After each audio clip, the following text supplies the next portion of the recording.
신문 읽어주는 남자입니다. 추석 명절 연휴 잘 보내셨습니까? 명절 기간에도 여야의 화두는 이재명 후보를 둘러싼 화천대유 의혹이었습니다. 이 후보가 강하게 반발하고 있는 가운데 홍준표 후보는 영화 아수라가 생각난다라고 말했고, 이재명 후보는 홍준표 후보를 향해서 연산홍이다라고 서로 맞받아쳤습니다. 잠시 후에 이야기 나눠보겠습니다. 오늘 조간신문 함께 하시죠. 먼저 동아일보입니다.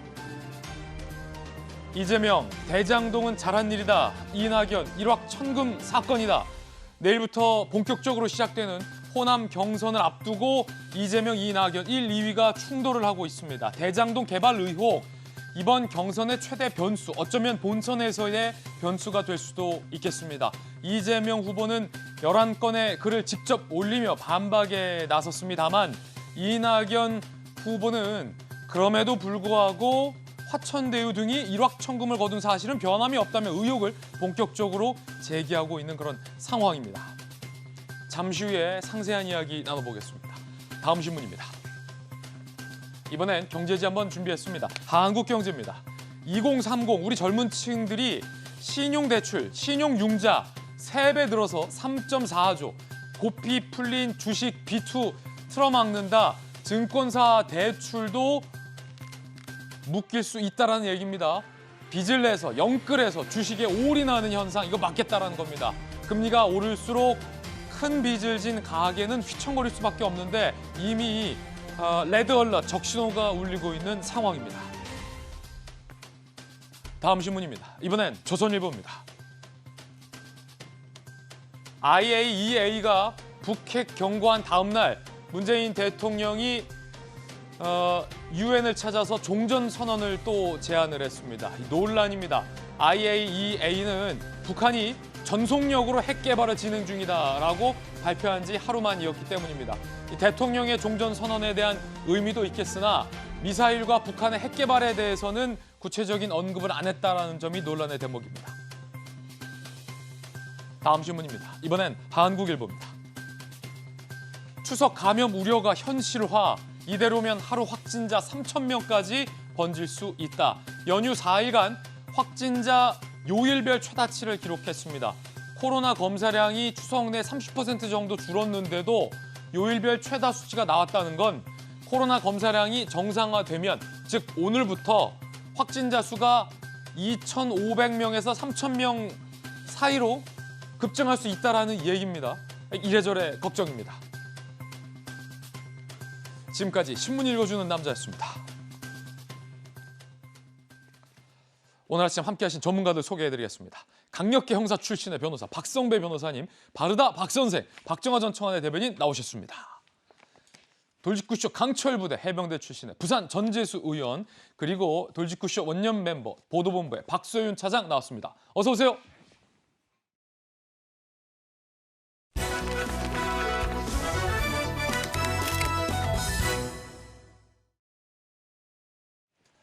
화천대유 의혹을 두고 여야가 명절 내내 시끌시끌했습니다. 급기야 야당에서는 화천대유 하세요라는 말이 유행어가 되고 있다라며 의혹을 제기하고 있습니다. 오늘 첫 번째 주제 공개하겠습니다. 화천대유 특검, 대선 후보 매도, 특검이 이슈가 됐습니다. 이재명 후보가 수사받겠다라고 얘기했지만 특검은 아니다 라고 거절하면서 논란이 커지는 모양새입니다. 먼저 윤석열 후보, 홍준표 후보가 입을 모았습니다. 화천대유 이거 수상하다라는 겁니다. 들어보겠습니다. 청와대와 법무부, 검찰, 공수처 다 지금 입 다물고 있는데, 다른 진영일 때는 가차없이 것도 만들어가면서라도 하면서도 자기 진영일 때는 거기서 딱 스톱을 한단 말입니다. 민주당 후보라고 해서 만약에 여기에 대한 진상규명을 제대로 안 한다고 하면은 국민들께서 아마 어떤 심판을 하지 않겠나. 통장에 이런 도 안 받았다고 이야기하는 거 보고 그런 돈을 통장에서 받는 사람이 어디 있습니까? 나 참 어이가 없어서 감옥 가야지 무슨 사퇴를 해. 그게 사퇴할 일이요? 그거는 감옥 가는 일이지. 대장동 사건은 단군 이래 최대의 사익 편취입니다. 이 사건은 21세기판 공의 이선달 사건입니다. 이재명 후보의 정체는 무엇입니까? 이재명 후보는 과연 정직하십니까? 자, 홍준표 후보는 감옥 갈 일이다. 윤석열 후보는 같은 편이라고 공수처 검찰이 가만히 있는다. 최재형 후보는 봉이 이선달이다라고 비판의 입을 모은 겁니다. 그리고 김기현 원내대표는 특검과 국정조사를 받으라라고 압박했습니다. 야당 원내대표의 이야기 들어보시죠. 민주당이 특검과 국정조사에 조속히 동의하지 않을 이유가 전혀 없습니다. 거부한다면 이재명 후보는 숨겨야 할 비리가 커다란 것이라는 점을 스스로 자인하는 것이며 핵심 관련자 15명에 대한 신속한 계좌 추적을 진행해야 마땅합니다. 대장동의 개발이익 수천억 원 누가 가져갔습니까? 이들과 이재명 후보와는 도대체 어떤 관계입니까? 자, 이 대장동 땅 개발 의혹이 민주당 내부의 경선에서도 논란이 되고 있을 뿐만 아니라 야권의 대선 주자들 그리고 야당의 원내대표도 공식적으로 문제 제기를 계속해서 하고 있는 상황입니다. 여야 간의 문제도 돼버렸는데 청와대 대변인을 지냈던 박정하 대변인, 지금 야권의 대권 주자들은 수사받아라, 이거 감옥 갈 일이다라고 의혹을 제기하고 있고 국민의힘 야당에서도 공식적으로 특검과 국정조사를 받아라, 이거 안 받으면은 자백하는 거다, 지금 압박을 하고 있어요. 사실은 뭐 사안 자체가 복잡하긴 하지만은 이재명 지사가 얘기하는 게 석연치 않은 점이 많잖아요. 우선은 본인 스스로 수사를 받겠다고 얘기를 하셨는데 이제 와서 국정조사 특검은 받지 못하겠다고 얘기를 하고 있고, 그다음에 뭐 시위에서도 계속 얘기를 하고 있습니다만 이 화천 대유가 저렇게 선정되는 과정과 수익 구조 모델에 대해서 계약서를 내놓으라고 하는데 여태 안 내놓고 있는 이유를 모르겠다는 게 국민들의 의혹의 시선이거든요. 당연히 야당에서는 정권에 대해서 얘기를 할 수밖에 없죠.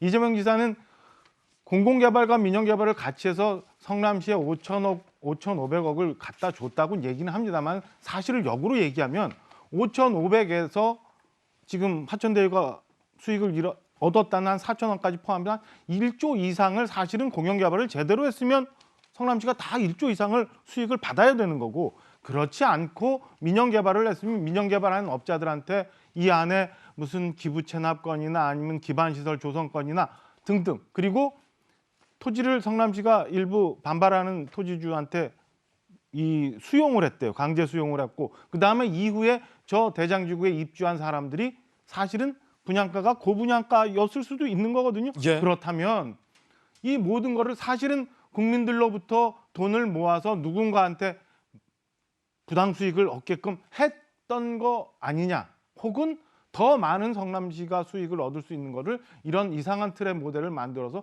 저렇게 만든 거 아니냐. 그렇다면 이런 특혜 의혹을 줄 수 있는 수익 구조를 이재명 지사가 했던 것 아니냐라는 의혹, 그리고 국민들이 지금 부동산에 대해서 너무나 지금 호탈해하고 있는 이 상황에서 정권에 대해서 이재명 지사가 정치 공세다, 이거는 국민의힘 게이트다라고 하면서 정치 공세화할 일은 아니다라는 야당의 지적을 저는 이재명 지사가 받아들여서 진상 규명을 통해서 국민들이 판단할 수 있는 근거를 주는 게 옳다라고 생각을 합니다. 지금 그러니까 야당에서는 자, 이 판을 누가 설계한 거냐, 이 그림을 누가 그렸냐, 성남시, 이재명 당시 성남시장 아니냐, 조사받아라 라는 게 야당의 입장입니다. 이에 대해서 이재명 후보와 이재명 캠프 측에서는 수사는 받겠지만 특검이나 국정조사는 안 된다라고 선을 그었습니다. 이게 논란입니다.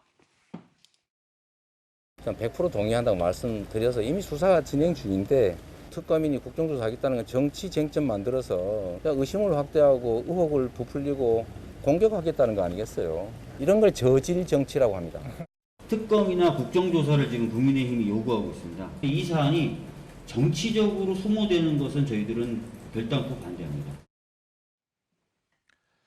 자, 특검이나 국정조사 요구에 대해서 저질 정치다라고 강하게 비판을 하면서 거부를 한 건데, 전재수 의원님, 이게 수사를 사실 공개 의뢰했잖아요, 이재명 후보가. 그런데 특검이나 국정조사를 거부하는 건 또 뭡니까? 이 다릅니까?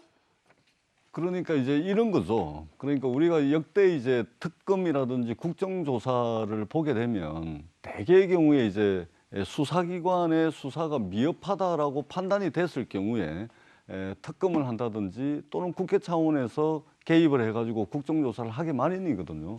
여기서 전제가 되는 것은 수사기관의 수사 결과가 미흡하다라고 판단할 때 이것을 전제로 하는 겁니다. 그렇기 때문에 이재명 지사는 수사기관의 수사 협조하고 100% 수사에 동의한다라고 말씀을 했고, 그리고 더 나아가서 만약에 대장동 개발과 관련해가지고 단돈 1원의 비위라도 있다면 대통령 후보는 물론이고 모든 공직에서, 그리고 추후 공직에서도 다 맞지 않겠다. 물러나겠다. 이런 예. 이제 선언을 했기 때문에 이 특검과 국정조사를 뭐 반대한다 그래서 수사를 안 받겠다는 것은 아닙니다. 더더구나 지금 9월 1일부터 정기국회가 시작이 됐거든요. 정기국회 시전에 대부분 이 국회를 보게 되면 이게 여야가 머리를 맞대가지고 국민의 삶을 좀 이렇게 좀 챙겨야 되는 그런 국정감사임에도 불구하고 정쟁으로 흐르는 경우가 다반사거든요. 예. 그렇기 때문에 이러한 국정감사의 기존 관행에 비춰볼 때 여기에 덧붙여서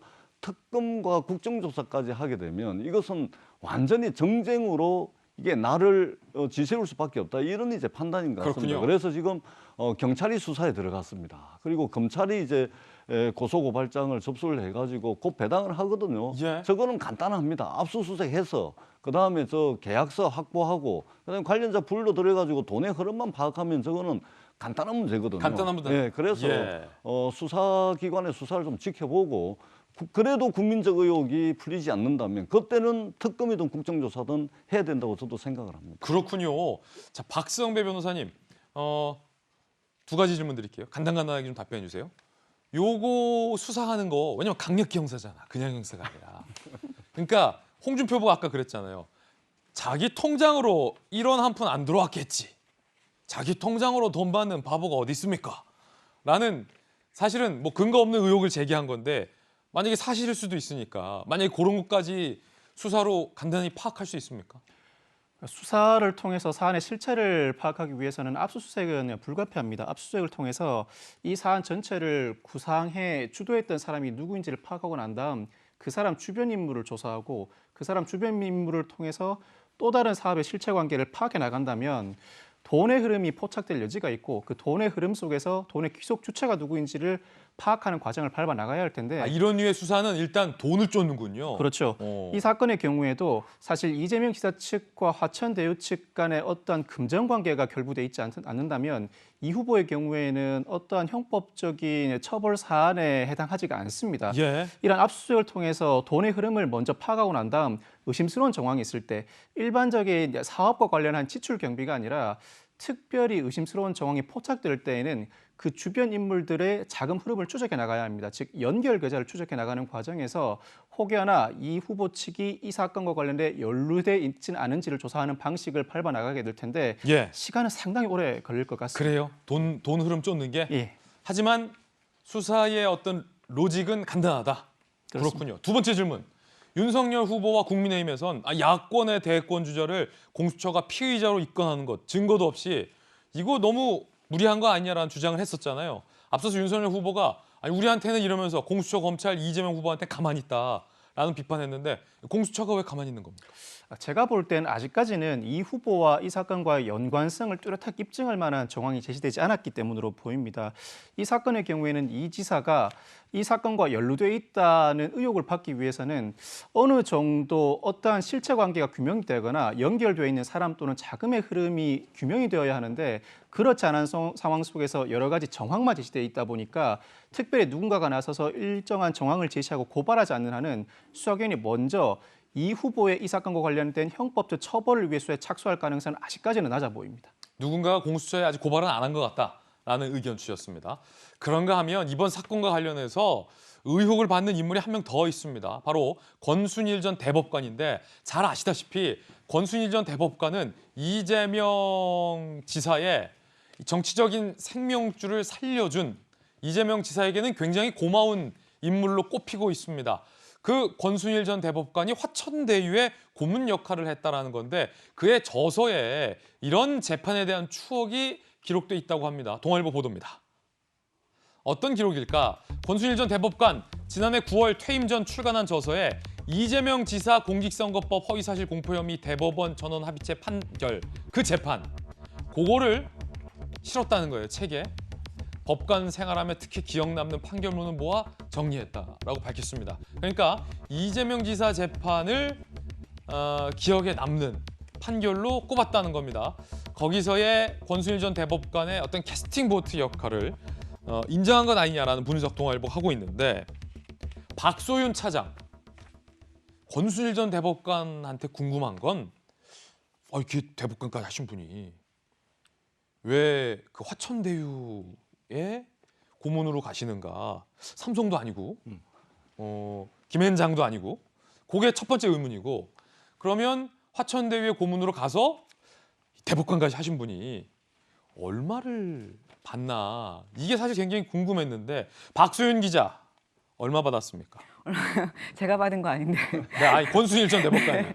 권순일 전 대법관 같은 경우에는 지금 나오는 거에 따르면 지난해 11월에 이 화천대유의 고문으로 지금 들어갔습니다. 예. 그러다 보니 위촉이 됐는데 받은 돈이 연봉이 한 2억 정도, 연간 한 2억 원 정도 받기로 했고요. 그러다 2억이요, 보니까 연 2억? 매월 한 1,500만 원 정도를 받았던 것으로 나옵니다. 이 1,500만 원이 얼만큼 많은 돈이냐. 보통 이 대법관 같은 경우에는 다들 끝나고 고문으로 가는 경우들이 종종 있다고 합니다. 3년 동안은 취업 제한이 있기 때문에 하지 못하다가 그 이후에 이제 고문으로 가게 되면 연봉을 한 1억 원 정도 받는다고 해요. 그러니까 통상 대법관이 고문 갔을 때 1억. 네, 1억 정도 받는데 지금 그것보다 2배가량 더 많은 액수를 받고 간 거죠. 그럼 가서 도대체 무슨 일을 했느냐 궁금하잖아요. 예. 지금 화천대유 측에서는 전 대법관이 일을 열심히 했다. 심지어 사무실에 한 4번 정도도 나왔다. 그리고 자기들이 이 대장동에 있는 이 전봇대 큰 어떤 기둥 같은 거를 지화하는 거를 굉장히 중점을 두고 추진해서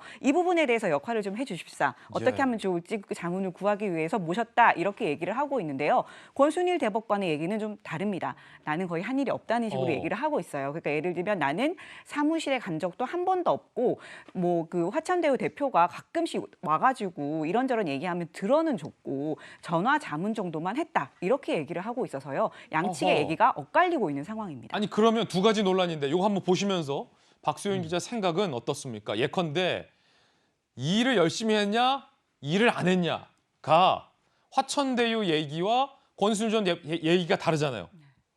이게 좀 의혹이잖아요. 왜냐하면 일을 뭐 아예 지금 보면은 아예 거의 안 했다라는 거잖아요. 권순일 전 대법관의 이야기는. 그런데 이성윤 화천대유 대표는 정말 열심히 1,500만 원 값을 했다라는 건데 이게 한 가지 팩트를 두고 두 사람의 말이 다를 수가 없어요.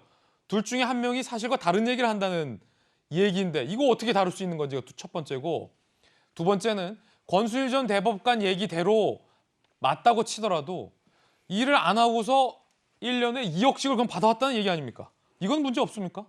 그래서 이 권순일 전 대법관 같은 경우는 징퇴양난인 것 같아요. 이렇게 해명을 해도 난감한 상황이고 저렇게 해명을 해도 난감한 상황인데요.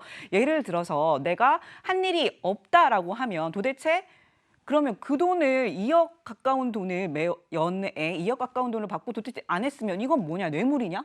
아니면 뭐 왜 돈을 받은 거냐? 이런 의혹이 충분히 생길 수 있고요. 예. 만약에 돈을 받고 그에 상응하는 일을 했다면 공직자윤리법상 또 문제가 됩니다. 그건 무슨 왜냐하면 얘기인가요? 대법관을 그만두고 나면 3년 정도는 근무를 다른 뭐 대기업이나 이런 데 가서 취업을 할 수가 없게 돼 있어요. 그런데 지금 권순일 전 대법관 같은 경우에는 이 취업을 할 수 없는 것을 어기고 지금 취업을 한 게 아니냐 이런 논란이 생길 수 있거든요. 예. 그렇기 때문에 이렇게 해명을 해도 문제가 될 수 있고 저렇게 해명을 해도 문제가 될 수 있는 상황입니다. 지금. 어허.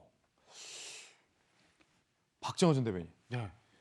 그러니까 박소윤 기자의 의견은 좀 수상하다는 거예요.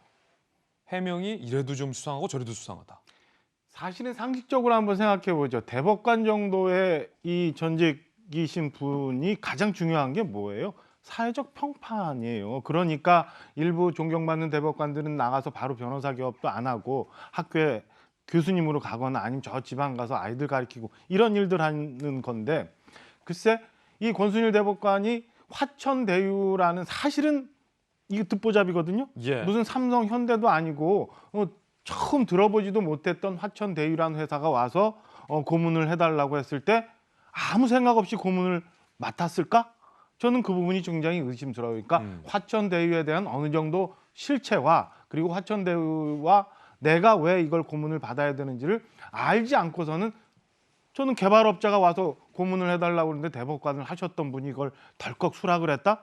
납득할 수 없는 점이고 예. 그다음에 화천대유 대표가 얘기하는 것처럼 뭐 송전탑을 지어한다고 하는데 역할을 많이 하셨다. 대법관 출신이 무슨 송전탑 지어야 하는데 역할을 하세요. 어. 차라리 산자부 장관이나 차관이라면 몰라도 그 점도 이상한 점 아닌가 싶고, 그다음에 우리 저서 좀 전에 봤습니다마는 권순일 대법관이 기억에 남는 판결문 중에 하나를 이재명 지사 관련한 그 마지막 판결을 거론하셨단 말이에요. 거론했는데 정작 이 건이 처음 터졌던 9월 18일경 어떤 일간지하고의 인터뷰에서는 나는 그거마저도 그 건이, 그러니까 이 대장동 의혹 관련한 건이 이재명 지사 선거법 판결에 들어가 있는 건지 몰랐다는 취지의 말씀을 해요. 그렇다면 무언가 숨기기 위해서 애써. 예. 나 알고 있지. 나 지금 그 건 이미 화천대유라는 회사를 통해서 고문을 하고 있고 그거 판결에 들어간 거 나 기억합니다라고 했었어야 하는 것 아닌가. 그러니까 이소연 차장 말씀하신 것처럼 이러지도 저러지도 못하는 상황에 무언가를 또 숨겨야 되고 하다 보니까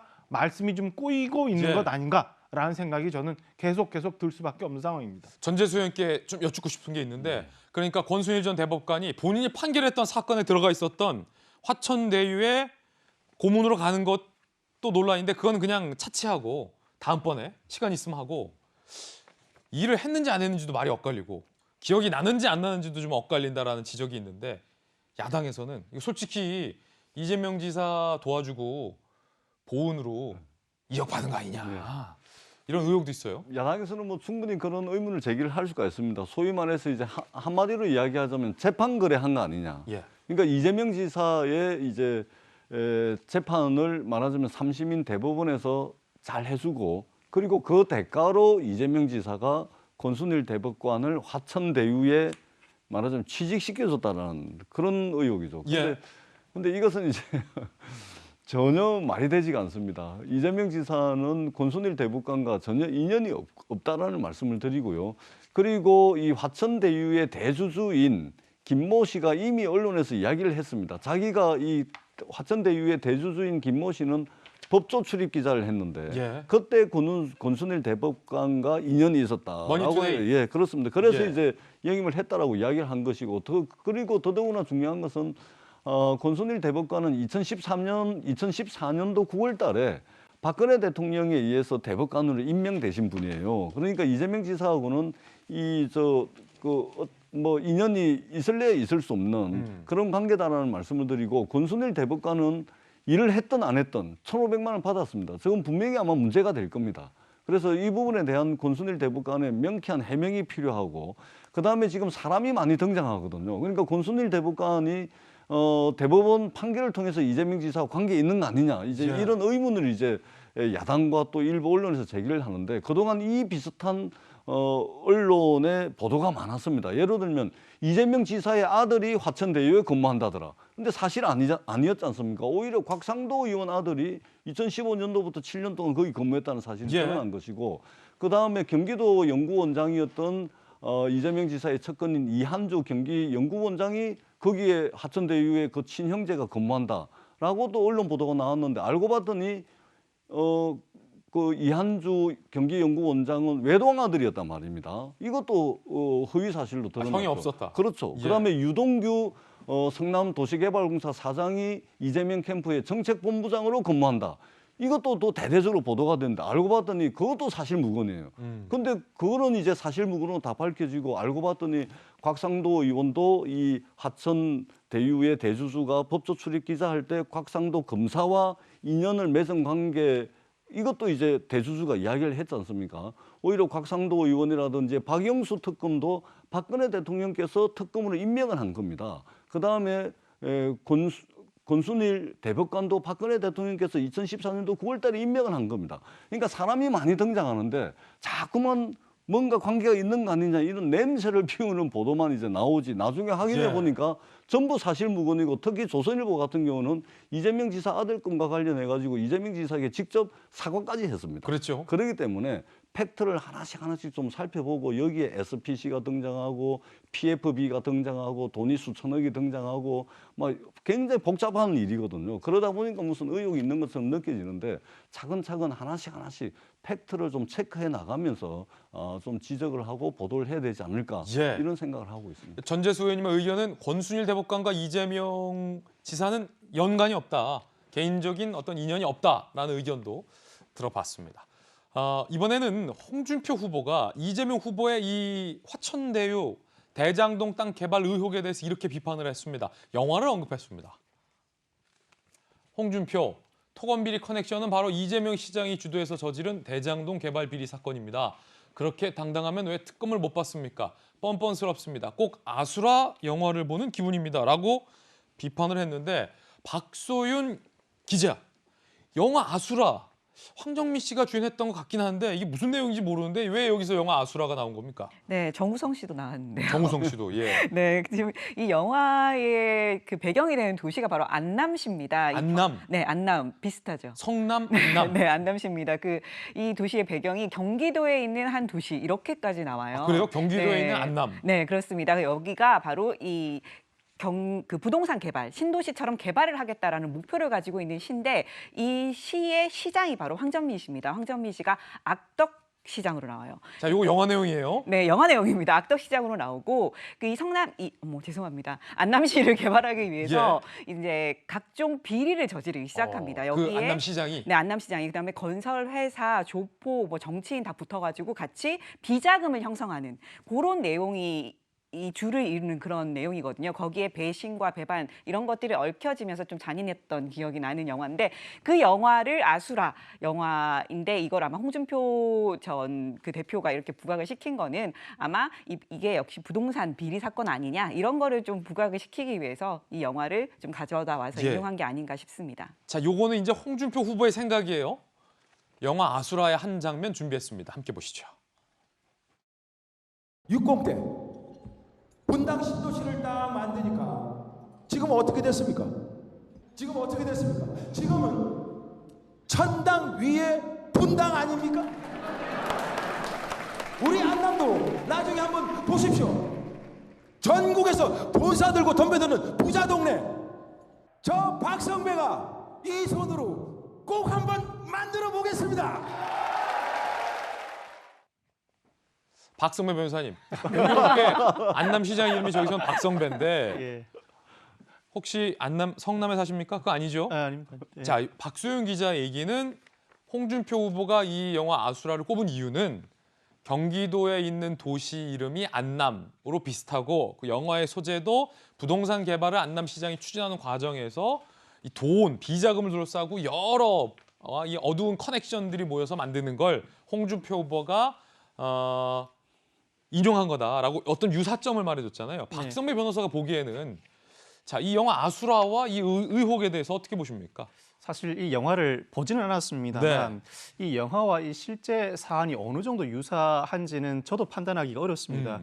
실제 이 사건의 경우에는 각종 의혹 보도가 제기되고 있습니다만 이 후보와 이 사업 자체 실제 연관성에 대해서는 뚜렷한 증거가 확보되지 않은 상황입니다. 각종 의혹이 쏟아지지만 수사를 촉구하는 입장에서는 수사기관이 왜 이렇게 수사에 지지부진한 모습을 보일까 답답해하는 반면 수사기관 입장에서도 사실 의혹이 쏟아지지만 연결고리가 발견되지 않는 이상은 섣불리 수사에 나서지 못하고 있는 모양새 같습니다. 이제는 어느 정도 시간이 무르익었습니다. 1주 정도가 소요된 상황입니다. 상당한 의혹들이 제기되고 있고 이 의혹들을 일목요연하게 정리해서 문제 제기를 하는 측에서 일정한 의혹이 제기될 만한 사정이다. 그 연결고리는 외부에 있는 제3자가 발견하기 어려우므로 수사기관이 수사를 통해서 실체관계를 규명해달라는 어느 정도의 근거를 확보해 제시할 만한 단계가 아닌가 싶고 이 사안에 대해서는 수사기관도 각종 논란이 크게 불거지고 있는 만큼 일정한 수사를 개시해야 할 상황에 이르렀다고 평가할 수 있을 것 같습니다. 영화의 관련성은 아직까지 판단하기 어렵습니다. 그렇죠. 수사 결과를 좀 봐야 판단할 수 있겠다라는 말씀이에요. 그런가 하면 이재명 후보 측은 이런 홍준표 후보를 향해서 무야홍이 아니라 연산군의 연산홍이다라고 반박했습니다. 조선의 모든 역사를 통틀어서 가장 홍준표스러운 한 명 있었는데 아마 연산군이었던 것 같습니다. 야당의 홍준표 후보를 빗대서 무야홍이라고 했는데 아마 이번 주부터는 연산홍으로 불러주시는 게 아마 가장 적절하지 않을까. 연산군의 홍준표 후보를 빗대서 일종의 패러디를 한 건데 패러디에서 말인데 박소윤 기자 화천대유 하세요. 뭐 이게 패러디로 쓰이고 있다. 이거 어떤 보도예요, 이거는? 네, 이번 추석에 뭐 행복한 한가위 보내십시오, 뭐 따뜻한 한가위 보내십시오 이런 얘기들 많이 하는데 그거 대신에 이번에 화천대유 하세요란 말이 굉장히 많이 짤로 돌고 또 카톡으로도 많이 주고받는 모습이었는데요. 지금 보시는 것처럼 저렇게 화천대유 하세요 이렇게 얘기를 하는 겁니다. 예. 사실 화천대유란 말 자체는 굉장히 좋은 뜻이에요. 중국 고서죠. 바로 그 주역에 나오는 주역에 나온다는데 어떤 뜻이냐면 하늘의 도움으로 천하를 얻는다라는 뜻이에요. 그러니까 굉장히 좋은 뜻으로 인사를 하는 건데 지금 보이는 저렇게 이재명 지사의 얼굴을 붙여서 쓰는 저런 거는 그렇게 좋은 뜻만이 있는 건 아니겠죠. 그렇죠. 네, 아무래도 정치권에서 뭐 여러 가지 의혹을 좀 부풀리고 또 제기하기 위해서 저렇게 만든 것으로 보이는데요. 지금 보시는 것처럼 저 화천대유 같은 경우에는 수익률이 뭐 11만 %다. 그러니까 다들 이렇게 대박 터뜨리세요라는 문구와 함께 그렇게 많이 돌면서 새로운 신종 이 추석 명절 단어로 떠올랐습니다. 그렇군요. 원희룡 후보가 이 이야기를 언급했다고 합니다. 들어보시죠. 이번 추석 화천대유 하십시오. 투자금의 1000배 이상 대박이 나고 일확천금 하시라는 덕담입니다. 이거 절대 악담이 아닙니다. 덕담입니다. 화천대유 하셔서 넉넉한 한가위 보내시기 바라겠습니다. 화천대유 전화동인하세요. 자, 요 논란은 민주당 내부에서 더욱더 치열해지고 있습니다. 두 번째 이슈 주제 공개하겠습니다. 호남의 명락대조 누가 웃을까? 이낙연 후보 측에서는 지속적으로 이재명 후보의 이 의혹을 파고들고 있는데 마침 호남 경선을 앞두고 있습니다. 거기에다가 수박 논란까지 더해졌습니다. 이거 어떤 논란일지 뜨거운데 함께 보시죠. 이재명 후보가 그제 글을 올렸는데 수박 표현이 논란입니다. 내게 공영개발 포기하라고 넌지시 압력가한 우리 아내, 수박 기득권자들. 그러니까 우리 아니라고 하니까 민주당 내부에 수박 기득권자들이 있다라고 비판을 한 거예요. 이젠 민주당 내 인사들까지 수익 환수 덜했다고 비난하니 기가 찰 뿐이다라고 이낙연 후보와 지지자들을 넌지시 비판을 합니다. 수박. 그런데 이낙연 캠프에서는 이 수박이라는 표현을 문제 삼고 있습니다. 이유가 뭘까요? 들어보시죠. 5.18 희생자를 상징하는 표현을 멸칭으로 쓰는 것이 수박 표현입니다. 이건 정말 해서는 안 될 표현인데 대통령 예비후보가 이런 표현을 쓴 것에 대해서 정말 놀랐습니다. 본인들이 무슨 뜻으로 했느냐가 중요한 게 아니고 그게 그렇게 호남 시민들을 비하하는 발언으로 쓰인다면 안 쓰면 되잖아요. 일베 사람들이 그렇게 조롱하면서 쓰고 있는 용어를 이재명도 거의 같이 쓰는 거예요. 아내 사상은 빨갛다, 빨갱이다. 이 빨갱이를 지칭하는 게 수박입니다. 전형적인 색깔론의 용어예요, 이거는. 이런 용어 계속 써야 되겠습니까? 자, 이낙연 캠프 측의 김종민 의원 등은 이거는 호남 사람들을 비하하는 말이다. 이거를 왜 쓰느냐라고 문제를 지금 삼고 있는 대목인데, 자, 일단 박정하 전 대변인 어떻게 보십니까?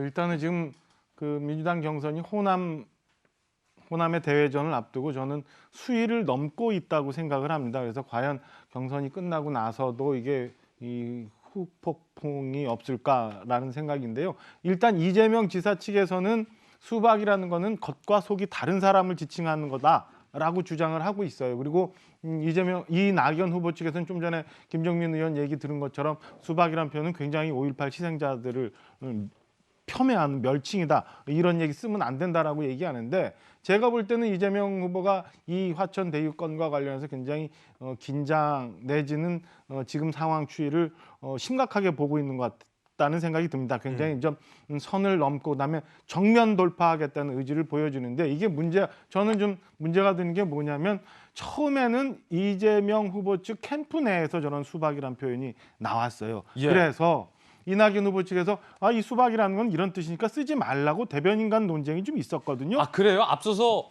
이재명 캠프에서 수박 용어를 써서 이낙연 캠프에서 그거 쓰지 말라라고 제발 그거는 이런 했었다. 뜻이니까 쓰지 말아달라라고 했는데 이거를 그저께인가요? 이재명 후보가 직접 본인의 페이스북에 씁니다. 그러면은 이낙연 후보 측에서 얘기하는 것에 대해서 이재명 후보는 오히려 더 하나 더 해서 공격적으로 지금 나가는 거거든요. 저는 누가 되든 간에 뭐 양쪽에 부러뜨리자 뭐 식으로 붙는 듯한 그런 느낌을 받아요. 그리고 이게 설령 뭐 수박이 다른 뜻이 스스로 썼다 할지언정 한쪽 캠프에서 저렇게 이거는 좋지 않은 용어일 수 있고 달리 해석될 수 있으니까 좀 하지 말아달라고 했으면 그걸 받았어야 되는 것 아닌가. 이재명 후보가 무슨 뜻으로 어떤 의도로 저렇게 직접 썼는지 잘 모르겠습니다만 저는 도를 넘어가고 있는 상황이다라고 생각이 듭니다. 이재명 캠프 측의 입장도 한번 직접 들어보겠습니다. 이재명 캠프입니다. 그게 무슨 호남하고 관계가 있습니까? 겉과 속이 다르다고 우리가 일상적으로 쓰는 용어인데 그렇게까지 해석해가면서 공격하실 필요가 있겠나. 왜 자꾸 호남 비하로 이렇게 자꾸 연결을 하는지 이거는 셀프 디스 아닌가 이렇게 생각이 됩니다. 이런 댓글이 있어요. 일베 생활 12년인데 이런 말 처음 들어본다. 수박 관련돼서요. 자, 이재명 캠프 측에서는 계속 수박이라는 표현을 써도 무방하다라는 입장인 것 같습니다.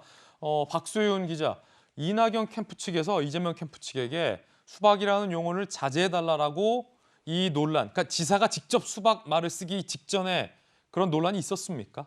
네, 16일에 그 이낙연 캠프 대변인인 이병훈 의원이 논평을 냈습니다. 이게 왜냐하면 그 이전 지사 측 지지자를 지칭한 것으로 보이는데 일부 특정 캠프 지지자들이 이제 우리 쪽의 사람들에 대해서 지지자나 국회의원들에 대해서 그 수박이라는 단어를 쓰고 있으니까 제발 그렇게 쓰는 걸 좀 자제해달라라는 내용의 논평을 발표를 했었습니다. 그 이후에 이런 일이 생겼기 때문에 더 그 논란이 더 커지고 있는 양상인 거죠. 그러면은 이낙연 캠프에서 수박은 호남 지지자들에게 상처가 될 수 있으니까 쓰지 말라라고 했는데 이재명 후보가 직접 수박이라는 표현을 쓰면서 논란이 더욱더 커진 건데 전재수 의원님, 사실은 한쪽에서 그런 말을 쓰지 말아달라고 하면 안 써야 되는 거 아닙니까?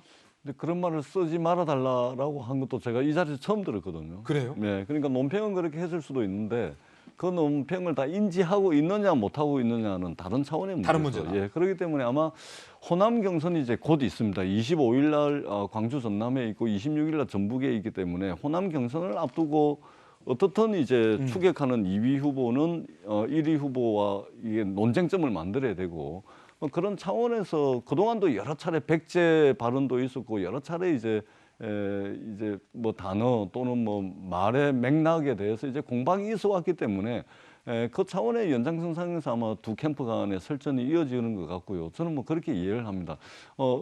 이야기 주제는 조금 틀리긴 한데 조금 전에 이제 원희룡 지사께서 저 투자금의 1000배 수익을 얻었다 그러는데 저거는 허위 사실입니다. 그렇지가 않습니다. 화천대유의 자본금은 5천만 원이고 그리고 투자금은 한 350억 됩니다. 350억 정도 투자를 해서 570억 정도의 배당 이익을 얻었기 때문에 1000배가 아닌 것이죠. 자본금 대비 투자 수익률을 계산하는 것은 완전히 저것은 이제 국민들에게 가짜 뉴스를 이제 오해를 일으킬 수 있기 때문에 다시 한번 말씀을 드리도록 하겠습니다. 투자금은 한 350억 되고요. 배당 수익은 570억 정도 받았습니다. 5천만 원으로 577억을 받은 것은 아니라는 말씀을 이 자리를 빌어서 한 번 더 드리도록 하겠습니다. 자, 수박 논란에서 또 전재수 의원의 발언까지 이어지고 있는데 호남 경선을 앞두고서 이 수박 논란에 좀 서로가 민감해하는 것 같은데 박소영 기자, 그러면 이 수박이라는 표현이 실제 호남 분들을 비하하는 용어로 쓰였던 건 맞습니까? 그게 저희도 좀 어원을 찾아봤는데 2015년에 그 전직 대통령 중에 한 분을 그렇게 뭐 이렇게 합성한 사진이 올라오면서 좀 논란이 일었던 상황이에요. 그러니까 어원으로 보면 그게 뭐 아예 없었던 얘기다 이렇게 할 수는 없을 것 같습니다. 하지만 그러면 그 특정 사이트에서 이 말이 많이 쓰이느냐, 이거는 또 한 언론이 최근에 검사를 해봤더니 막 이게 되게 통용되고 많이 쓰인다 이렇게 또 단정하기는 약간 어렵지 않나. 그렇게 많이 막 엄청 수박이란 단어 딱 이렇다라고 막 규정하기까지로 쓰이지는 않는다. 또 이런 보도로 또 내기도 했어요. 그래서 해석하기에 좀 달린 것 같습니다. 그렇군요. 이재명 후보는 겉다르고 속다른 사람을 지칭하는 일반적인 표현이다라고 이야기를 하고 있는 상황입니다. 호남 경선을 앞두고 양측이 민감해서 이런 논란이 더욱더 뜨거워진 것이겠지요. 여론조사는 어떨까요? 함께 보시죠. 아니다. 여론조사 잠시 후에 보고요. 호남 경선을 앞두고 양쪽 캠프 분위기부터 좀 살펴보고 여론조사 결과도 공개하겠습니다. 양쪽 모두 승리를 자신하고 있는 분위기라고 합니다. 요거를 제가 여론조사를 잘못 봤어요. 하지만 여론조사도 준비되어 있습니다. 민주당 호남 경선 승자, 호남 대의원 권리당원이 민주당 전체의 28%면 상당히 큰 캐파. 그제부터 투표 시작했고요. 이재명 캠프에서는 대세로는 무너지지 않는다. 되는 사람 도와주자라는 정서가 호남에 있다. 이낙연 캠프에서는 대장동 사건의 여파 상당하다. 추석 동안 분위기 바뀌었다. 라고 승리를 자신하고 있는 그런 상황입니다.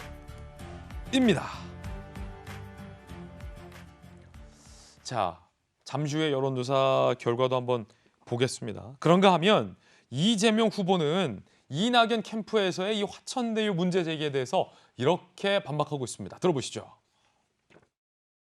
결론적으로는 저의 가장 큰 치적이었고 공공의 그 개발 이익을 환수하는 모범적 모델을 만든 저를 공격해 보겠다고. 집값이 2배로 오를지를 제가 어떻게 합니까? 집값이 오른 거는 그 집값을 오르게 해서 개발 이익을 늘려준 것이지 제가 늘린 건 아니지 않습니까? 자, 집값 올린 건 내가 아니지 않느냐라고 비판했는데 이게 혹시 박정환 대변인 이낙연 대표가 당대표였고 또 총리 아니었습니까? 그러니까 집값은 문재인 정부 니들이 올린 거지 왜 나한테 그러냐라는 말입니까 혹시? 딱 그거죠. 직접적으로 얘기는 안 했지만 사실은 이재명 후보가 지금 좀 전에 논란이 되고 있는 수박 얘기하기 전에 페이스북에 또 이런 글을 올려요. 부동산 폭등에 대해서 이낙연 후보가 발언할 자격이 있나? 당신들이 집값 올렸다. 그러니까 당신이 이 책임에서 부동산이 이렇게 폭등할 거에 대해서 직접적이든 간접적이든 연관이 돼 있고 책임이 있는데 왜 화천대유 수익에 대해서 이낙연 후보가 저한테 이렇게 얘기합니까? 말할 자격 있습니까? 라고 하면서 심지어는 가짜뉴스에 부안해종한 참모들 제발 사과를 시키거나 유감이라도 표현하게 하세요. 저는 정말 시대에 기억에 남을 만한 엄청난 수익 공공 모델을 만들었습니다. 칭찬 받을 일입니다. 이렇게 얘기를 해요. 이게 그러니까 자칫 지금 이재명 지사가 사실은 친문과는 거리가 먼 걸로 분석되고 있으니까 문재인 정부의 부동산 실정을 이재명 지사가 비판한 거란 말이죠. 제가 볼 때는 직접적으로 문재인 대통령의 부동산 정책 잘못했습니다라고는 만약에 10월 초 넘어가서 최종 후보가 되면 이렇게 얘기하겠지만 지금은 아직은 경선이 진행 중이기 때문에 저렇게 애둘러 표현한 것 아닌가라고 저는 생각이 듭니다. 예, 부동산값 올린 건 어쨌든 이낙연 대표가 할 수 있는 말은 아니다. 라고 언급됐다라는 대목도 참 흥미로운 것 같습니다. 여론조사 준비되어 있습니다. 2가지 여론조사 준비했습니다. KSOI와 여론조사 공정의 결과인데 함께 보시겠습니다. 자, 먼저 TBS가 의뢰한 여론조사는 이재명 후보가 호남에서 36.2, 이낙연 후보가 34%, 오차 범위 안에서 접전을 펼치고 있는 것으로 나왔습니다. 또 다른 여론조사 기관의 결과입니다. 여론조사 공정이 실시한 여론조사에 따르면 이낙연 후보가 38.5, 이재명 후보가 30.8%로 호남에서 지지율을 받고 있는 것으로 결과가 측정되고 있습니다. 그러니까 결과적으로 보면은 전재수 의원님, 호남에서 누가 이길지 알 수 없다. 라는 여론조사인 것 같아요. 굉장히 좀 치열하다. 이 말인즉슨 호남에서 일방적인 독주나 대세는 없을 것이다. 뭐 이런 예측 같기도 하고요. 저도 잘 모르겠습니다. 부산 사람이라. 예, 잘 모르겠는데 일단은 25일, 26일 이제 하루 이틀 뒤면 결과가 나오기 나오죠, 때문에 이제 나오죠. 예, 한번 지켜봐야 될 것 같다는 말씀을 드리고 아마 굉장히 중요한 의미를 지니기 때문에 지금 수박 이 발언 가지고서도 지금 공방을 주고받고 있는 것으로 보여지고 아마 이낙연 후보께서도 사실은 이제 호남에서 반등의 계기를 마련하지 못하면은 경선 캠페인 추후에 남아있는 경선 캠페인 자체가 이제 의미가 없어질 가능성이 있기 때문에 이낙연 후보 입장에서 이게 마지막 기회라는 거죠. 반등에. 제가 볼 때는 이제 그렇다고 봅니다. 그런데 이제 대체적으로 보면은 큰 틀에서 보면 이제 민심은 선심이고 그리고 이 선심은 이 말하자면 이제 국회의원 몇몇 정치권이 만들어낼 수 있는 것이 아니거든요. 민심이라는 것은 커다란 흐름이 있는 것이고 그리고 그 흐름에는 또 시대 정신도 일정 부분 녹아 들어가 있기 때문에 아마 그러한 차원에서 결정될 것으로 보여지고 뭐 저도 뭐 쉽게 예단하기는 어렵겠지만 하루 이틀 지나면 이제 결과가 나오기 때문에 결과를 한번 지켜볼 필요가 있겠다 이런 생각을 하게 됩니다. 자, 이번에는 전체 여론조사를 여야 후보 모두를 포함한 여론조사 결과도 2가지 준비했습니다. 함께 보시죠. 첫 번째로 보고 계신 여론조사는 KBS가 의뢰한 여론조사에서는 이재명 후보가 27.8%로 앞섭니다. 그리고 윤석열 후보가 18.8%로 꽤 이재명, 윤석열 후보 두 후보 간의 격차가 큰 걸로 KBS가 의뢰한 여론조사에는 나옵니다. 그런데 다른 여론조사 결과는 사뭇 달라요. TBS가 실시한 여론조사에서는 윤석열 후보가 28.8%로 이재명 후보는 23.6%가 나오는 것으로 결과가 발표되고 있습니다. KBS와 TBS의 여론조사 결과가 사뭇 다르다는 것 여러분들 좀 참고하시면 될 것 같은데요. 박소윤 기자, 국회 반장 출신이잖아요. 국민의힘은 지금 8명으로 추렸는데 아직도 좀 많아요. 그럼 4명으로는 언제 추리는 거예요? 네, 지금 토론회가 진행이 되고 있고요. 오늘도 토론회가 있습니다. 그런데 오늘 토론회뿐만 아니라 아직 4번의 토론회가 더 있습니다. 그리고 다음 달 8일에 결정이 되는데요. 이때는 여론조사 70% 그리고 당원 투표 30%를 합쳐서 그렇게 8명에서 4명으로 추려지게 됩니다. 토론회, 채널A가 주관하죠? 네네, 주관하는 것도 있고요. 그래서 과연 이 토론회에서 지금 여론조사가 굉장히 국민의힘 후보들끼리도 박빙으로 나오잖아요. 그러다 보니까 이 4명 중에 누가 들어가실 것인가 1, 2위 싸움과 3, 4위 싸움이 굉장히 치열한 상황이거든요. 그래서 과연 누가 될지 지금 관심이 굉장히 모이고 있는 상황입니다. 그렇군요. 일요일 9시에 채널A가 주관하는 토론이 있다라는 소문도 있던데 맞습니까? 네, 맞죠. 네, 많이 봐주세요. 네, 한 토마 광고 하나 집어넣어 봤고요. 그렇습니다. 이번엔 저희가 준비한 3번째 이슈로 넘어갈 텐데 주제는 이렇습니다. 문재인 대통령의 아들 대 장재원 의원의 아들들의 논쟁이 거셉니다. 명절 내내 거셌습니다. 먼저 대통령 아들 논쟁부터 논란부터 살펴보겠습니다. 문준용 씨가 이번엔 양구군에서 세금 지원을 받았다라는 논란이 명절 내내 거셌습니다. 어떤 논란인지 살펴보겠습니다.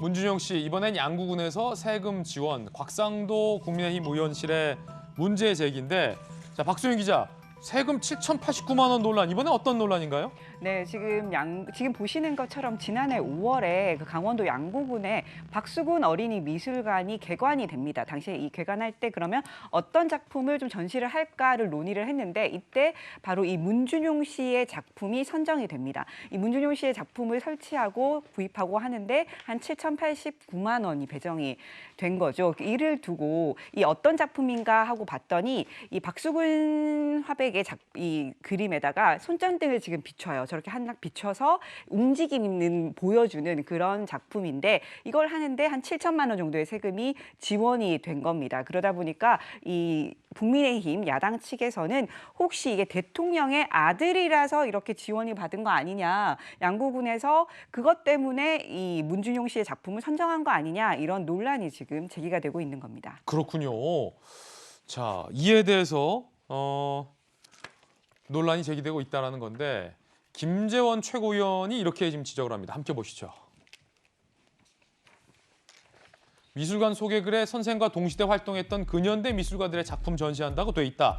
무슨 이유로 굳이 비싼 값에 사들여 아무 관련도 없는 미술관에 전시했나.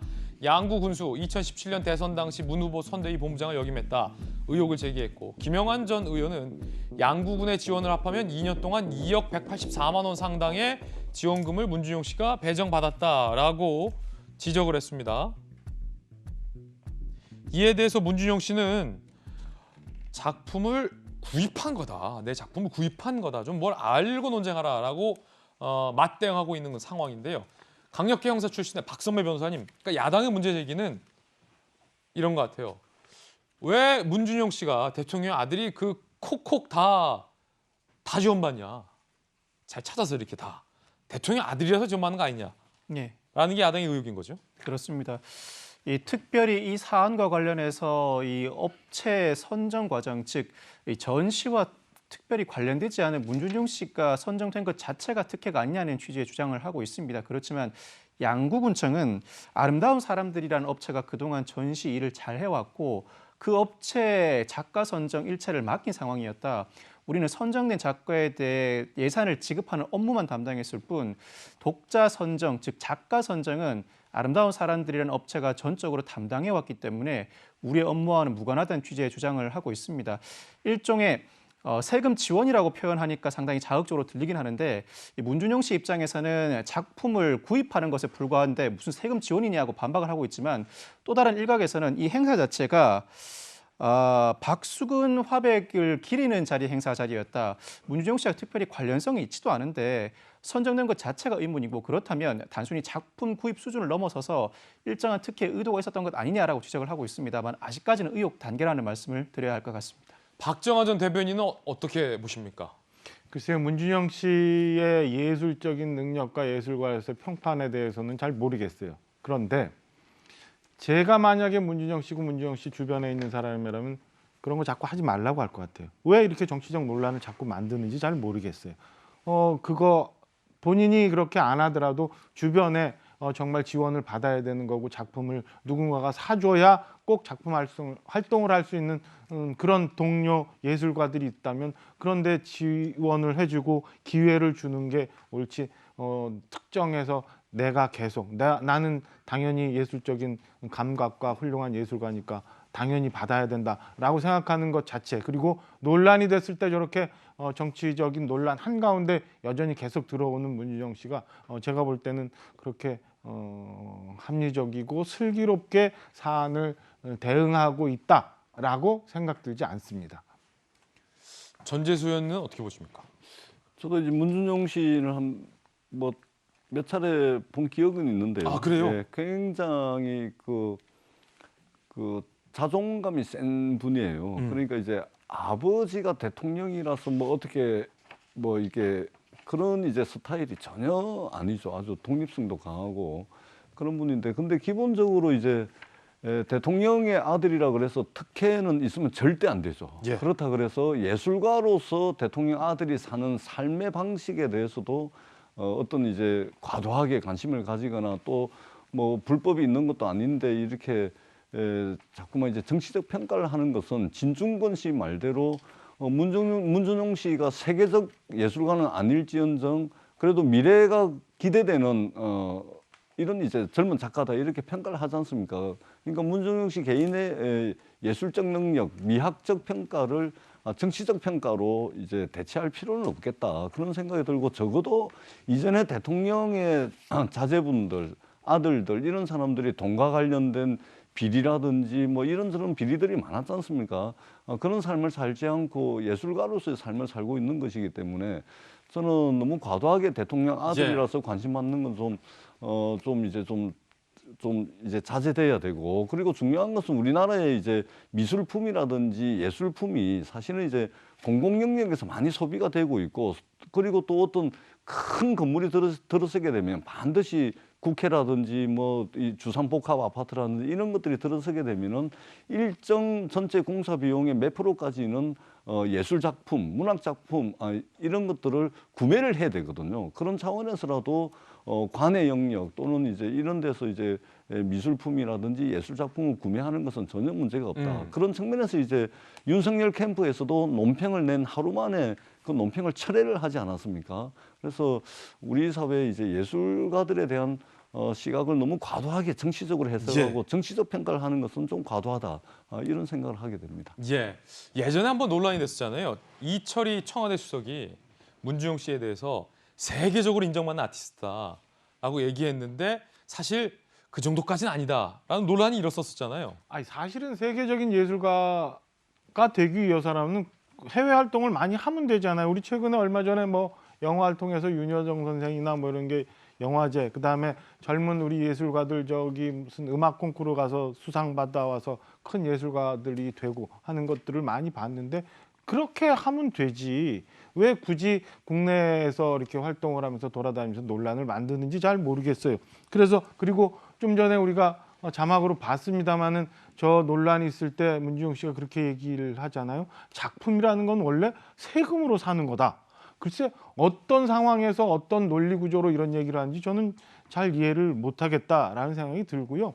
이 건이 무슨 뭐 문준용 씨 작품과 관련해서 여러 논란이 있습니다만은 윤석열 후보 캠프에서도 냈던 논평을 또 하루 만에 철회를 안 해서 뭐 의견이 갈렸다고는 합니다만 그것도 적절했는지 저는 잘 모르겠어요. 당연히 국민들이 알아야 되는 거고 알고 그 상황에서 조금이라도 의혹이 있거나 문제가 되는 거라면 지적하는 게 정치인의 모습일 텐데 글쎄 어떤 연유로 저걸 철회했는지도 저는 잘 이해를 못하겠습니다. 지금 보시는 것처럼 윤석열 캠프에서 하루 만에 논평을 철회했다고 하는데 진중권 전 교수가 윤캠이 심심한 모양 이런 거나 물고 있으니 캠프 정비 필요하다라고 SNS에 올렸고 윤석열 캠프 측에서는 문화예술 지원 불필요한 오해 심화 캠프 공식 입장과 이견이 있어 철회했다라고 논평을 철회했습니다. 이 앞장이 바로 철회됐던 논평 내용인데 함께 보시죠.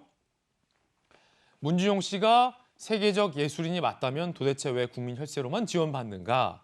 이에 대해서 문준용 씨가 미술관이 공공기관이기 때문이다. 원래 모든 작품 세금으로 사는 것이다.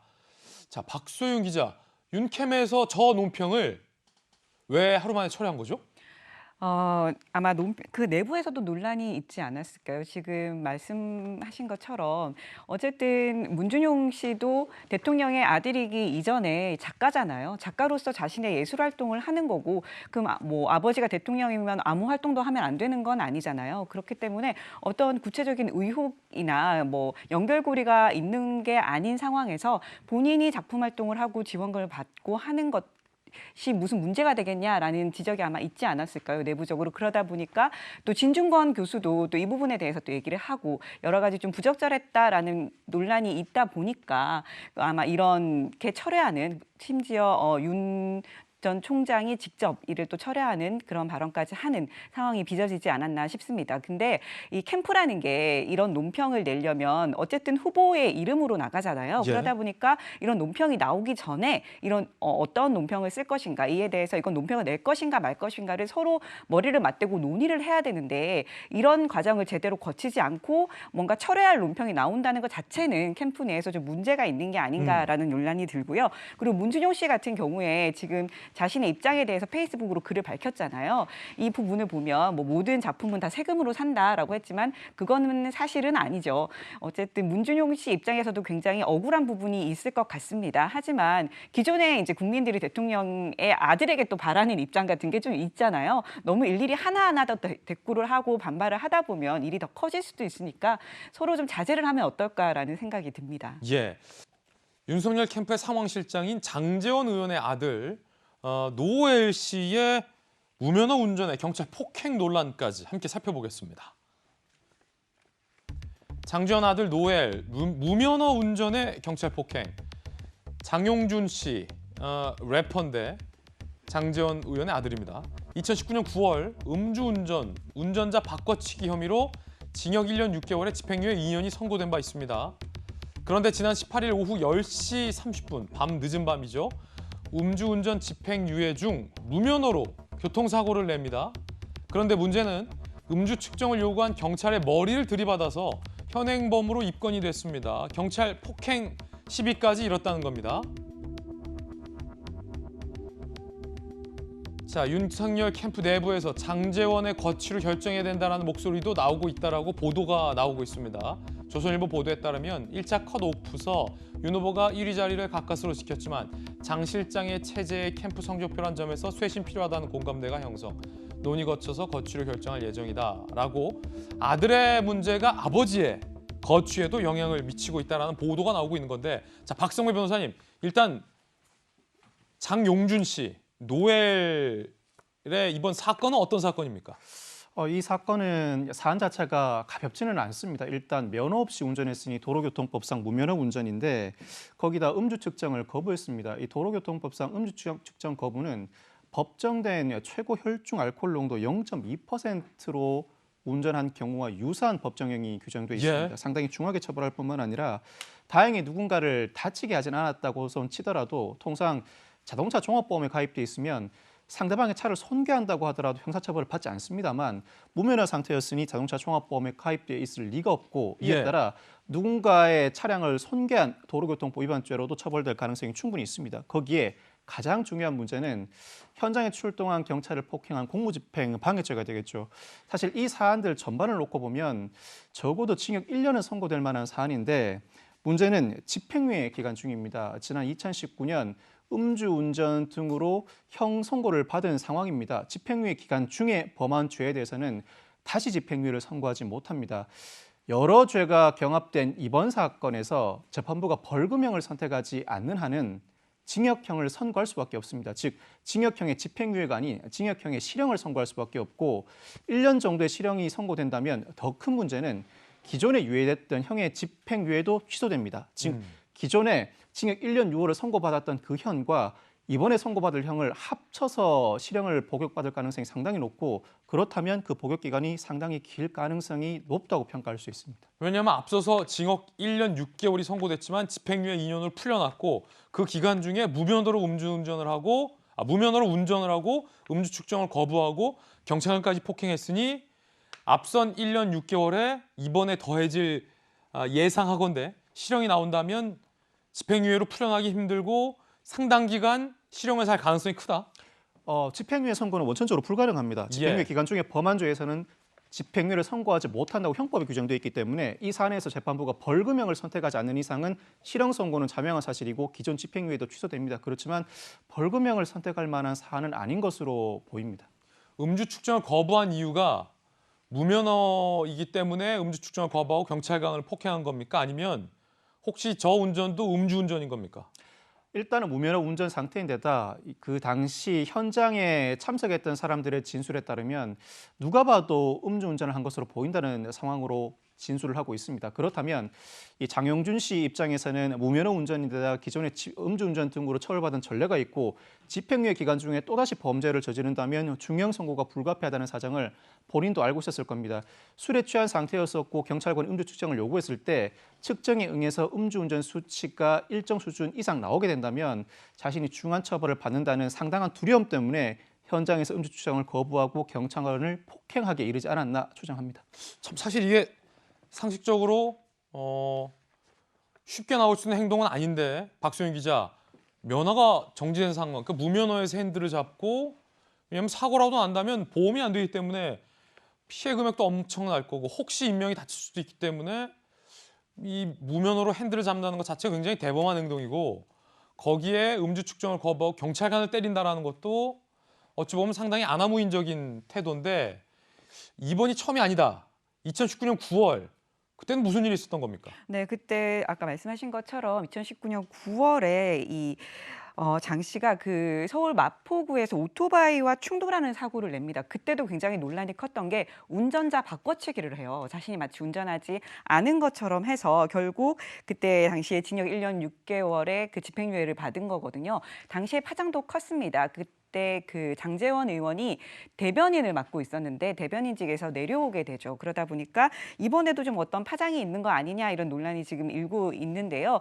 지금 장제원 의원 같은 경우에는 윤석열 캠프에서 좌장 역할 같은 걸 하고 있어요. 상황 실장을 하고 있는데 그래서 내부에서도 지금 계속 어쨌든 아들이 재판에 이제 계속 받게 될 거잖아요. 그러면 좀 논란이 그때마다 논란이 불거지지 않겠냐 이런 얘기가 나오고 있는데요. 내부적으로 지금 캠프 내에서는 그래도 아들 문제인데 뭐 아버지에게 그 책임을 묻는 건 좀 그렇지 않냐. 아들과 아버지는 다 별개 아니냐. 좀 이런 논의가 좀 있다고 해요. 그러다 보니까 이제 그쪽으로 아마 좀 방향이 잡히는 것 같고 대신에 장제원 의원이 계속 이렇게 상황 실장으로 계속 전면에 나서는 건 좀 부담이 되지 않겠냐라고 해서 아마 조직 개편 같은 게 좀 있지 않을까라는 얘기가 나온다고 합니다. 자, 물론 이제 장성한 아들의 문제이기 때문에 장제원 의원의 본인의 문제는 아니지만 본인의 정치적 입지에도 어느 정도 영향을 미치고 있는 상황이라는 점을 박소영 기자가 언급한 건데 자, 전재수 의원님, 뭐 같은 부산에서 현역이라서 좀 곤란하시겠습니다만 뭐 지금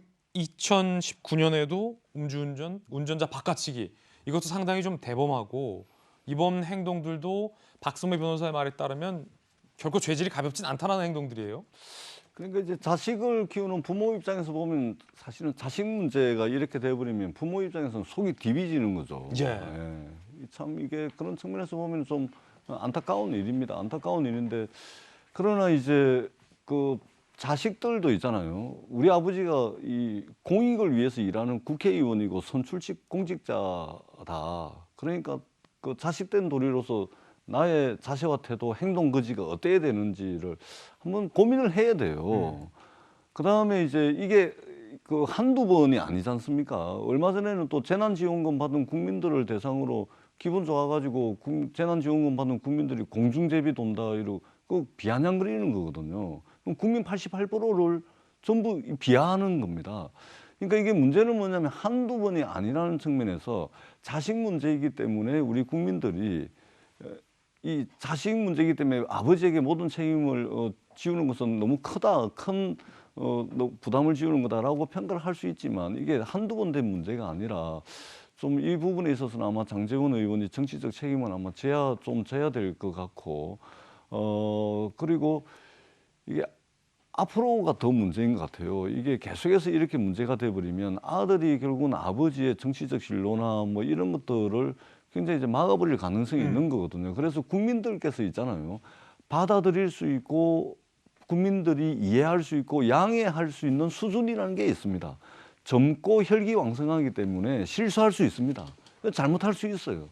그러나 그러한 실수와 잘못함을 통해 가지고 다시 태어나고 뭔가 개선의 성을 보인다든지 행동의 변화를 보인다든지 이런 게 있어야 국민들이 용인할 거 아닙니까? 그런 측면에서 실수 뭐 2번, 3번 할 수 있습니다. 그러나 앞으로 이 노엘 씨가 조금 더 좀 성숙한 모습을 보이는 것이 아마 국민들께서 아마 받아들이는 그 크기가 좀 결정되지 않을까 이런 이제 생각을 하게 됩니다. 굉장히 안타까운 일입니다. 예. 2019년 6월 당시 장용준 씨의 이야기 한번 들어보겠습니다. 놀러 다니고 술 먹고 돈 쓰고 그렇게 살고 있습니다. 20살이 되고 나서 좋은 점, 또 싫은 점이 있다면? 저에게 주어진 여러 가지의 것들 이거를 합법적으로 할 수 있다는 거 있고 나쁜 점은 그 20살이라는 문턱이 뭔가를 좀 바꾼 것 같아요. 저 자신에 대한 생각이 많아져서 자, 논란은 여기서 그치지 않습니다. 사고 낸 그 벤츠 차량 어떻게 구매했을까의 의문이 제기되고 있습니다. 2019년 9월 SNS 방송을 통해 3억가량 벤츠 차량 구매한 걸 자랑했다. 이번 사고는 당시 다른 모델의 벤츠 차량이다. 그러면 또 다른 벤츠 차량을 몰았다는 건데 연예기자 출신의 이진호 씨는 국회의원 재산정보 공개 토대로 올해 3월 기준 노엘의 재산은 4,900만 원이다. 무면허 상태라 차량을 구매하거나 리스는 불가능하다. 가족의 친구 도움 없다면 이번 사고를 낸 벤츠를 몰기 어려운 형편이다. 라고 의혹을 제기했습니다. 박성배 변호사님, 이거 어떤 의혹인가요, 이 부분은? 이번에도 사고 차량 자체가 벤츠 차량인데 예전에 SNS를 통해서 자랑했던 차량과는 또 다른 차량이다. 그렇다면 현재는 무면허 상태로서 운전을 적법하게 할 수 없음에도 불구하고 이 벤츠 차량을 운행했다는 것 자체는 누군가의 도움 없이는 불가능하다는 취지입니다. 즉 무면허 운전이기 때문에 스스로 차량을 구입하거나 리스할 수 없는 상태에서 벤츠 차량을 운행했다. 이 자체가 누군가의 도움을 받지 않고서는 즉 무면허 운전에 도움을 준 누군가가 있었을 것이라는 의혹 제기가 나오고 있는 것입니다. 그렇군요. 아직은 의혹이다라는 말씀 드리겠습니다. 이번엔 저희가 준비한 다음 순서입니다. 오늘 뜨거운 소식 2가지 모아봤습니다. 여당 민주당의 청년 대변인이 욕설을 했습니다. 논란이 크게 일고 있습니다. 그리고 BTS의 UN 총회 연설도 준비되어 있습니다. 먼저 여당의 청년 대변인이 욕설을 했다라는 논란이 일고 있습니다. 무슨 일일까요? 함께 보겠습니다. 하헌기 민주당의 청년 대변인이라는데 지난달 31일 한 주간지에 극우 유튜버의 구속, 왜 유튜버는 가만히 있을까 칼럼을 기고했고요. 한 보수 성향 유튜버 A씨의 사진과 사례를 게재한 바 있는데요.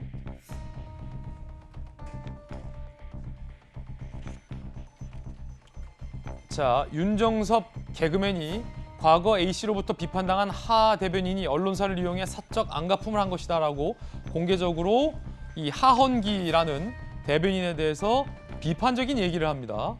그러자 하헌기 대변인이 윤정섭 개그맨에게 전화를 해서 욕설을 했고 그 그 개그맨이 이 통화 녹취를 공개했는데 정신 차리고 살아 패배자 XX야 라는 욕설을 하헌기 청년 대변인이 합니다.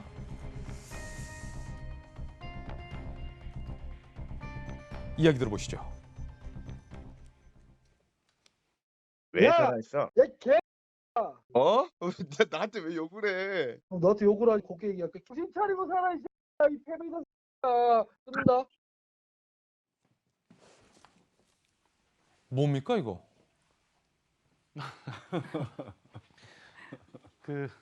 왜 욕을 해요? 그러니까요. 뭐 얘기가 서로 생각이 틀릴 수도 있고 뭐 하지만은 저런 식으로 전화를 해서 욕을 하고 저 전화도 사실은 본인 전화가 아니라 본인 전화면 좀 안 받을 수도 있으니까 주변에 있는 다른 사람 전화를 이용했다고 하는데요. 이제 좀 모든 게 좀 정상적으로 갔으면 좋겠어요. 정상적으로 가서 서로 논쟁하는 이슈에 대해서도 정상적인 걸 갖고 논쟁을 좀 했으면 좋겠고 서로 의견이 다른 거 얘기하는 것도 좀 정상적으로 좀 해야 되고 그다음에 뭐 각 당도 마찬가지지만 뭐 청년들 대변한다고 그래서 어떤 사람들 이렇게 영입하고 리크루트하는데 그것도 좀 정상적인 사람들을 좀 리크루트해야지 국민들 보기 부끄럽고 창피하지 않나 싶은 생각이 듭니다. 언제까지 우리 사회가 이렇게 쫙쫙 갈라져 갖고 이렇게 서로 간에 못된 생각이라고 상대방을 이렇게 비난만 하면서 저렇게 입에 담을 수 없는 저런 얘기들을 하면서 우리가 이런 얘기를 해야 되는지 답답한 상황입니다. 얼마 전에 민주당의 현역 초선 의원이 민주당 출신의 국회의장에게 욕설을 했다라는 논란이 일고 결국 본인이 사과했는데 이번에 청년 대변인이 본인을 비판했다는 이유로 비판한 사람에게 직접 전화를 걸어서 욕설을 하고 끊어버리는 일까지 발생한 건데 하헌기라는 대변인 박수영 기자 누굽니까? 네, 이 하헌기 대변인 같은 경우에는 그러니까 올해 8월에 이 민주당 청년 대변인으로 임명이 됐습니다. 그 전에는 손혜원 전 의원 다들 기억하시죠? 보좌관 출신이고요. 유튜버로 주로 활동을 많이 했던 인물입니다. 지금 보신 것처럼 아까 개그맨 윤모 씨, 윤 씨 같은 경우에도 이 두 사람이 왜 이렇게까지 갑자기 전화를 하자마자 다짜고짜 욕을 하잖아요. 이렇게까지 됐나 궁금하실 텐데 양측은 어쨌든 지금 유튜브에서 윤모 씨 같은 경우에는 개그맨이긴 하지만 보수 유튜버로 활동을 하고 있고 지금 하헌기 대변인 같은 경우에는 그전에 진보 유튜버로 활동을 많이 했어요. 그러니까 유튜버로서의 정체성이 강한 사람들이죠. 이 두 사람은 지난해 11월부터 한 여러 차례 이렇게 전화로 토론도 하고 유튜버들이 서로 이렇게 콜라보 같은 걸 해서 서로 토론을 하고 하잖아요. 그래서 사람들을 모으기 위해서 서로 토론도 하고 뭐 여러 가지 그런 활동을 같이 해왔던 그런 사이예요. 쉽게 말해서 동업자네요. 네, 그렇죠. 전화로 서로 토론을 하고 하다 보니까 서로 그런 과정에서 감정이 좀 쌓이고 서로 공격을 하고 하다 보니까 이런 상황까지 빚어졌고요. 그래서 그 부분에 대해서 하 대변인이 스토킹 수준의 괴롭힘이 있었다라고 하는 것이 나에게 갑자기 전화를 해서 뭐 얘기를 하고 하는 바람에 이렇게 됐다. 뭐 이런 식의 해명을 하고 있는 겁니다. 유튜버들끼리 욕설로 전화하는 거는 저희 돌직구쇼에서 아예 다루지도 않을 사안이겠지만 청년 대변인이 욕설을 했다면 얘기는 달라집니다. 야당에서는 이렇게 비판하고 있습니다. 초선 의원의 GSGG에 이어 청년 대변인의 욕설 새삼스럽지 않다. 윤 캠프, 여당에선 욕설 막말하면 출세한다는 문화 있냐. 출당시켜라. 원희룡 캠프, 적어도 청년이라는 타이틀 달고 정치를 한다면 격 있게 하라라는 비판이 나왔는데 이 하 대변인을 전재수 의원님 경질해야 되는 건 아닙니까? 제가 보기에는 저 정도 되면 이제 주먹으로 해야 될 거 말로 하는 것 같은데. 주먹으로 해야 되는데 말로 하는 거다. 굳이 만나서 주먹으로 해결해야 될 거 말로 하는 뭐 같은데요. 저는 엄중하게 책임을 물어야 된다고 생각을 합니다. 우리가 이게 정치하는 사람들이요. 이게 국민들께 희망은 되지 못할지언정 적어도 말이라도 이게 국민들께 위로가 될 수 있는 그런 이제 품격을 보여야 된다고 저는 생각을 합니다. 기본적으로 한마디 한마디 할 때 그것이 뭐 개인적으로 하는 것이 아니고 다 공적 영역에 영향을 미치고 하기 때문에 정치인의 말은 굉장히 신중해야 된다고 생각을 합니다. 특히 정치하는 사람들에게 있어서 가장 큰 특권이 발언권이라고 생각을 합니다. 말을 할 수 있는 권리라고 생각을 하는데요. 그렇기 때문에 더 신중해야 되고 그리고 그 발언에 대해서 자기가 책임을 져야 됩니다. 저는 민주당에서 거기에 맞는 그런 이제 조치가 취해져야 된다고 생각을 합니다. 통상 이 정도면 어떤 조치 정도가 예상되십니까? 일단은 뭐 본인이 스스로 탈당하지 않으면 출당 조치를 한다거나 또는 그렇지 않으면 윤리심판원을 통해서 이제 자격 정지를 한다든지 아마 그렇게 될 텐데요. 당직자이기 때문에 아마 당 지도부가 판단을 할 것으로 그렇게 보여집니다. GSG 논란도 있었으니 당 지도부가 좀 엄중하게 이번 건을 좀 판단할 가능성이 그렇게 해야 된다고 생각합니다. 예, 상당히 커졌습니다. 자, 이번에는 분위기를 좀 바꿔서 BTS, 우리 BTS의 소식을 연예 전문 기자 모시고 한번 이야기 나눠보겠는데요. BTS가 UN 총회에서 연설을 했습니다. 지금은 10대, 20대들을 코로나 로스트 제너레이션으로 부르기도 한다고 들었습니다. 온라인 공간에서 새로운 방식으로 친구들과 만남을 이어가고 새롭게 공부를 시작하고 더 건강하게 살아가기 위해 노력하시는 분들이 많습니다. 그런 의미에서 로스트 제너레이션이 아니라 웰컴 제너레이션이라는 이름이 더 잘 어울린 것 같습니다. 저희 7명 모두 백신을 맞았습니다. 백신 접종은 저희를 기다리는 팬들을 만나기 위해서 그리고 이 자리에 오기 위해 끊어야 하는 일종의 티켓 같은 거였다고 생각하고 있습니다. 백신 접종도 그렇고 새로운 일상을 이어나가기 위한 노력들이 계속되고 있으니까 우리 곧 얼굴을 마주하고 만날 날이 멀지 않은 것 같습니다. IHQ의 안지선 연예 전문 기자 나왔습니다. 안 기자님 어서 오세요. UN 총회에서 연설을 잘했는데 이번에는 한국말로 했네요. 우리말로. 네, 우리말로 해서 더 큰 화제를 모으고 있습니다. 일부러 우리말로 한 거죠? 네. 영어 할 줄 알잖아요. 잘해서. 그럼요. 예전에 UN 총회에서 연설했을 때는 영어로 했었고요. RM이 영어 유창하게 했어요 그때. 네, 그래서 굉장히 더 큰 화제가 또 되기도 했었는데 이번에는 한국어로 하면서 더 큰 화제를 모았고요. 예, 방탄소년단이 대통령 특사이자 청년 대표로 UN 총회에 섰습니다. 그 청년 대표로 선 만큼 굉장히 많은 그 청년들에게 희망의 메시지를 전해서 굉장히 화제가 된 건데요. 이 방탄소년단이 연설을 통해서 남긴 메시지 요약을 좀 해보면 한 3가지로 좀 요약이 될 것 같습니다. 이 첫 번째로는 방탄소년단이 청년이잖아요. 청년 대표로서 지금 굉장히 많은 힘든 환경에 있는 우리 전 세계에 있는 청년들에게 희망의 메시지를 남겼다는 건데요.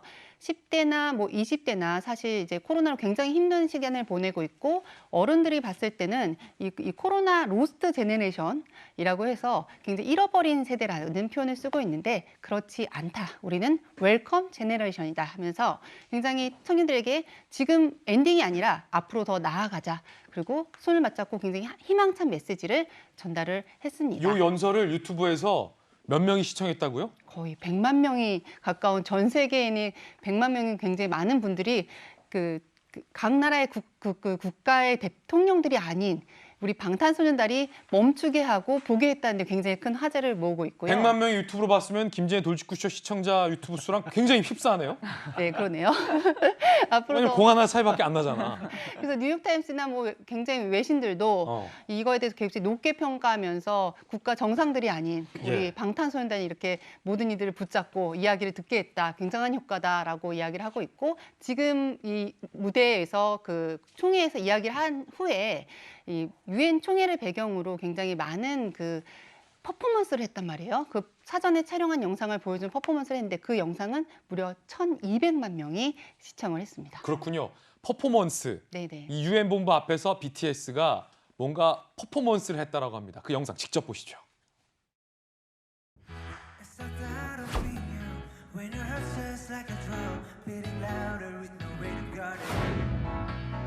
When it all seems like it's wrong, say hello to Elton John.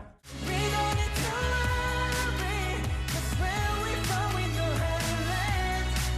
Don't need to talk the talk, just walk the walk tonight. 'Cause we don't need permission to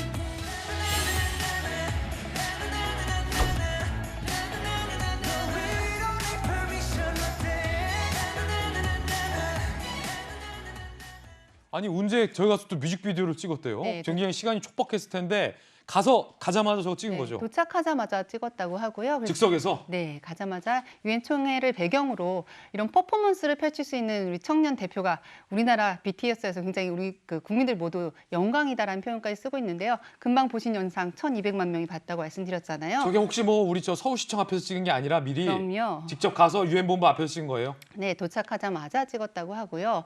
굉장히 아까 말씀드렸던 이 그 연설의 가장 중요한 핵심 포인트 중에 하나가 이 소년 세대를 위한 희망 메시지를 던졌다. 그리고 두 번째는 그 기후 환경 변화에 대해서 이야기를 했다고 하는데 저 당시에 입었던 옷 의상 자체가 업사이클 의상. 그래서 우리나라의 그 굉장히 지금 유명 브랜드의 홍보대사인데 우리나라 브랜드의 그 환경 그 친화적인 의상을 입고 이야기를 했다고 합니다. 그리고 마지막으로 가장 중요했던 포인트 하나가 우리 백신을 맞고 갔을까 굉장히 화제를 모았었거든요. 근데 7명 모두 백신을 맞았다라고 유엔 총회에서 연설을 하면서 밝혔고요. 이 굉장히 큰 반응을 불러일으킨 게 이 전 세계에 있는 방탄소년단의 멤버들의 그 팬들이 굉장히 많거든요. 그분들도 우리도 맞았다, 아미도 백신을 맞았다라고 인증을 하면서 전 세계에 어떻게 보면은 코로나 백신 2차 접종을 독려하는 캠페인을 펼쳐서 유네스코라든가 거의 그 뭐 세계 보건 기구에서도 고맙다, 감사하다라는 의견이 굉장히 이어지고 있습니다. 이게 왜 그러냐면 그 프랑스 같은 이 자유로운 그러니까요. 영혼들이 많은 청년들은 또 백신 거부하고 안 맞고 말 안 듣는 청년들이 있거든요. 근데 BTS가 우리 2차까지 맞았다라고 하면은 전 세계 아미 팬들도 함께 백신을 맞겠다라고 동참하니까 세계 보건기구가 이건 고마워해야지. 목소리를 내고 있죠. 그래서. 백신 맞도록 목소리 내주고 팬데믹 끝내는데 도움 주기 위해서 역할을 해준 데에 감사하다라고 보건기구 사무총장이 얘기를 했고요. 유엔 사무부총장은 감사합니다를 한글 메시지로 냈다고요? 네. 한글 메시지로 냈고요. 특히나 그 유엔 그 사무부총장이 SNS에 글을 남겼거든요. 굉장히 큰 화제를 모은 글이기도 한데 사실은 이 굉장히 많은 수많은 팬들 앞에서 공연을 하고 그런 이제 스타이기 때문에 전혀 우리 BTS는 떨지 않을 것이다라고 기대를 했는데 그렇지 않았습니다. 이 방탄소년단 멤버들 중에 이제 지민 씨 같은 경우에는 연설하는 도중에 떨었어요. 떨어서 갑자기 죄송합니다 하고 말을 잠깐 멈췄다가 이 호흡을 좀 가다듬고 다시 연설을 시작했는데 어찌나 떨었던지 이제 무대를 내려오면서 굉장히 긴장했다는 제스처를 취했거든요. 가슴을 이렇게 부여잡고 지금 보신 영상인데 그때 사무총장이 주먹 인사를 하면서 지금 보시는 영상 너무 지금 엄청난 화제를 모은 영상인데 그렇군요. 네, 굉장히 어떻게 보면 되게 인간적이다. 그리고 누구나 긴장할 수 있는 무대지만 굉장히 잘해 주었다라는 생각이 듭니다. 감사합니다라고 한글 메시지를 낸 유엔 사무부총장 이름에 아미가 들어가요. 아미나 모하메드. 썰렁개그였습니다. 60초 광고 후에 돌아오겠습니다. 잠시 후에 뵙죠. 네, 오늘 저희가 준비한 소식 모두 다 전해드렸습니다. 저희들은 내일 아침 8시 50분에 더욱더 풍성한 소식 들고 인사드리겠습니다. 오늘 하루는 분명 어제보다 나을 겁니다. 좋은 하루 되십시오. 고맙습니다.